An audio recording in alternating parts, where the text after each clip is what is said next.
It is great to have your company here on Business Now. Well, yesterday we told you about the insurance crisis, especially in northern Queensland, as business and households carry the burden of flooding and storm damage claims.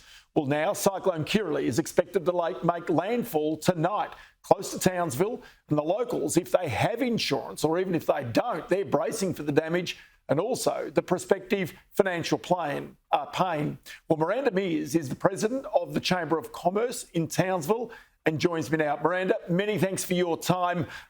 Just tell me, I mean, that's the problem, isn't it, for all businesses, locals, basically battening down as the storm approaches?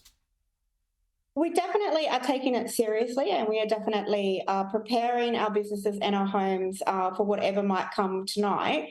I think in Queensland we take it quite pragmatically, so we are bracing, we are prepared, but we are not necessarily as concerned as perhaps what the news is portraying down south.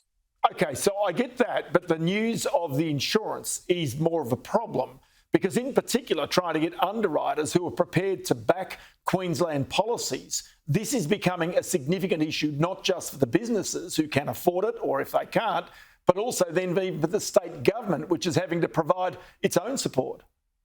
Yeah, definitely insurance has been a huge problem in North Queensland for some time, and certainly after the 2019 flood events, it has been seen an increasing rise in insurance premiums, both for businesses and residential insurance policies.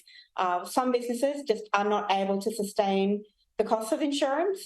We do have seen insurance policies, even for residential policies, above $30,000 for a house. So obviously, when you're thinking about the rising costs across all of businesses, that's just not sustainable. So it is something that as a community we have been working with, and the Townsville Chamber of Commerce has been very active in advocating and supporting for equitable and fair insurance policies, of which one strategy is the reinsurance pool, and other strategies such as removing stamp duty and GST on stamp duty for insurance policies, where you are finding that insurance providers are exiting markets. Let's go to that reinsurance pool, because one of the issues there is if you have an insurance policy, somebody has to reinsure, or a number of companies. Now, the point is that if you don't have enough reinsurers, it's impossible to provide affordable insurance. That's where the state government has stepped in. But there's been a problem about the number of days that reinsurance pool after a cyclone works for. There's a little bit of confusion as to what that actually means, and we have seen, a lot about this. What does this two days mean after a cyclone? I think it's really important not to be overly dramatic about the situation. It's certainly something that we need to consider in what is the right balance in terms of days after a cyclone that the cyclone reinsurance pool kicks in.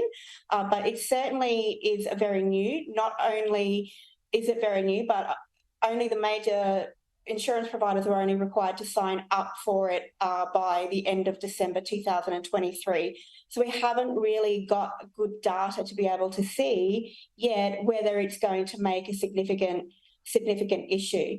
Or change rather to policies in North Queensland. Anecdotally, we have been seeing some insurance policies go down, but certainly there's a really long way to go. And we definitely need to be making sure that insurance across the north is equitable, so businesses can be sustainable and ensure that their businesses, small business accounts for 98% of businesses in Australia, and we need to make sure that those businesses are able to sustain their business. You mentioned at the very beginning that there's a number of your members in Townsville who are simply not insured. What proportion of those companies do you imagine would simply find the insurance right now unaffordable, that really try and self-protect? I would not have that data. There's definitely some organisations and businesses that are not able to insure. I would say conservatively, we're probably looking at around 15% of businesses do not have insurance or would be underinsured.